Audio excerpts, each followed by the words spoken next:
আল্লাহর রাসূল কোরআন দিয়ে মক্কার 13 বছর তিনি দাওয়াতুল আল্লাহর কাজ করেছেন, শাহাদাত আলান নাসের কাজ করেছেন, মানুষ তৈরির কাজ করেছেন।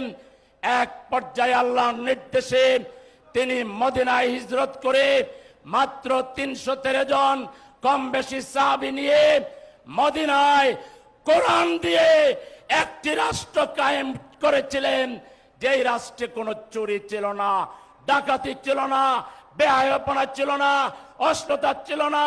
সেখানে শিশুর অধিকার রক্ষা হয়েছিল, নারীর অধিকার প্রতিষ্ঠা করা হয়েছিল, যুবকের অধিকার প্রতিষ্ঠা করা হয়েছিল।